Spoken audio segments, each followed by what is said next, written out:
5 important points about Panama Canal cruising. This is a bucket list destination for many cruisers for good reason. It's historic, important, and something you just need to experience on a ship.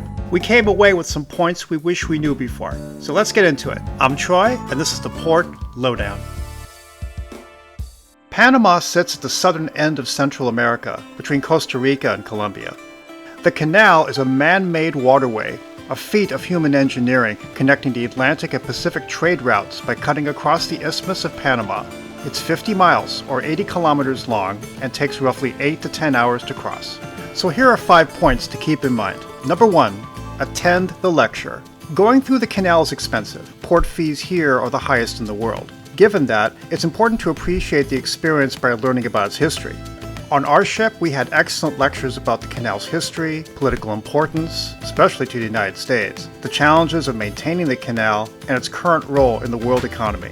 Now, there are commentators on the day of your visit, but much of your time is going to be spent observing on your own since you can't always hear or understand the running commentary. Which are the set of blocks that we will be doing. Get informed and appreciate at your pace. Number 2. Be early for the viewing experience out front. Many ships offer an early morning observation party on the day of your approach to the canal. For us, sailing on the Holland America Zuiderdam, it was 6 a.m. on the usually restricted 4th level front deck. Although still dark, people were already grabbing positions ahead of time.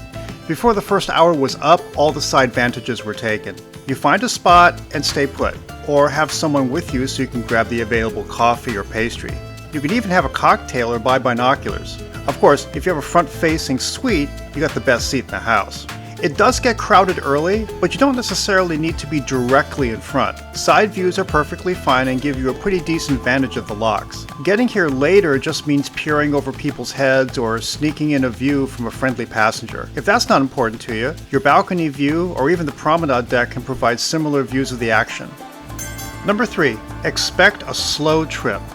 Bringing ships safely across the locks is a necessarily slow, careful process.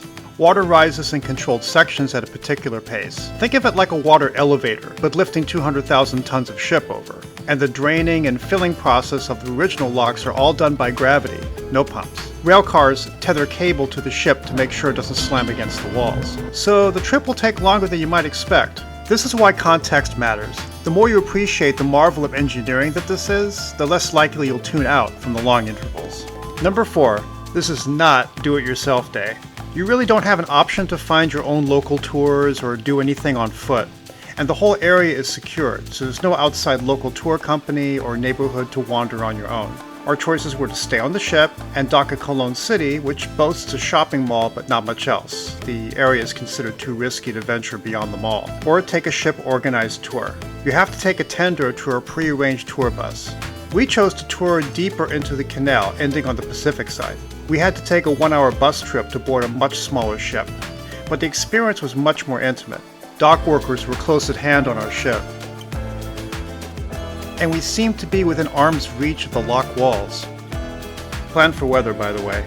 The guides have a deep knowledge of the canal, so by all means ask lots of questions. For a deep dive experience, you can't compare it to the relatively distant observation from your cruise ship. So it's worth the time and money. Heck, you even part of the show for other tourists.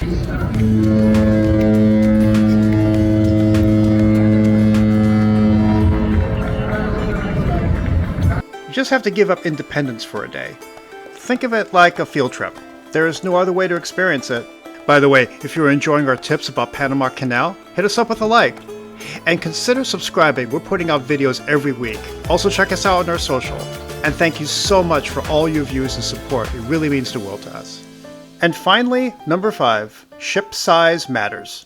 The newer mega ships have access to the canal, thanks to a recent expansion that added wider and bigger locks. But these new locks are not the same quality of experience. If you want a sense of the original canal and all the history, you'll need to see the older, narrower originals. This limits you to smaller ships, like Zuiderdam. Smaller allows you to see the original canal up close.